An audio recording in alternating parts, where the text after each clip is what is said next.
શું તમે પણ રોજ રોજ રોટલી ને રોટલા ને શાક ને ખાઈ ખાઈને કંટાળી ગયા છો? તો આ રીતે કંઈક નવું જ ટ્રાય કરો અને બાળકો પણ ખુશ અને નાના મોટા સૌ ખુશ. તો આ રીતે આપણે પહેલાં સૌપ્રથમ ટમેટાને લઈ સરસ ધોઈ અને ઝીણા ઝીણા આપણે સમારી લેશું અને નાની નાની 2-3 ડુંગળી લઈને એને પણ સરસ રીતે સમારી લેશું. તો જુઓ, ફટાફટ સમારાઈ જાય એટલે આપણે કંઈક બીજું નવું વિચારવાનું કે હવે આ ટમેટા અને ડુંગળી સમાર્યા છે તેનું શું કરશે, કંઈક નવું વિચારો. ચાલો એના આપણે કંઈક ટોપિંગમાં ઉપયોગ લઈ અને સરસ મજાની આપણે પાપડપુરી બનાવી જ છે. તો એના ઉપર આપણે આ બધું સરસ એને ગોઠવીને સજાવી અને પછી આપણે એને ખાઈએ અને ચટપટા ટેસ્ટી એવા સ્વાદ સાથેની આપણી પૂરી ચાટ બની અને તૈયાર થાય છે.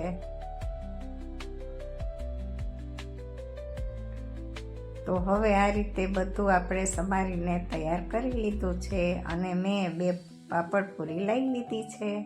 તો ચાલો એના ઉપર આપણે ડેકોરેશન કરી લઈએ.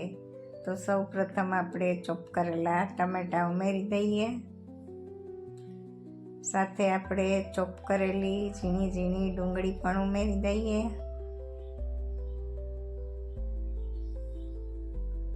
આ રીતે આપણે જે ઈચ્છા હોય, ઘરમાં જે કાંઈ સલાડ પડ્યું હોય એ બધું આપણે સરસ રીતે ચોપ કરી અને ઉમેરી લેવાનું.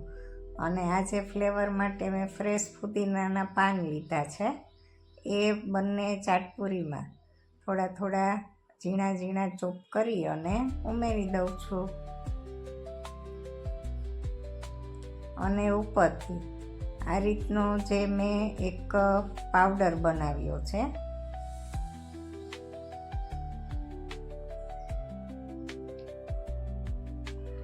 આ પાવડર છે ને એ સિક્રેટ છે, કેમ કે પાલકના પાનને આપણે સૂકવી અને બનાવ્યો છે. અને આ રીતે આપણે ચમચી ભરીને કે આમાં આપણે ભભરાવી દઈએ તો લોકો હોંશે હોંશે ખાઈ લે અને એમને ખ્યાલ પણ ના આવે કે આપણે પાલકનો પાવડર એમને ખવડાવી દીધો છે. એટલે કે પાલક આપણે એને ખવડાવી દીધી છે. અને ઉપરથી થોડો ચાટ મસાલો સ્પ્રિંકલ કરી અને આપીએ એટલે ચટપટા ટેસ્ટ સાથેની મસ્ત મજાની ચાટપુરી બની અને તૈયાર છે. એટલે કે આ ચાટ પાપડ પૂરી, બરાબર ને? અને ખાવામાં તો એટલી ટેસ્ટી હતી કે વાત જવા દ્યો. એવી મજા આવી ગઈ હતી કે 2-3 દિવસ મેં આ જ રીતે પાપડપુરીને આ રીતે બનાવી અને ખાધા કરી હતી. બહુ મજા આવી ગઈ હતી. ચાલો તમે પણ બનાવજો, ખાજો અને એન્જોય કરજો.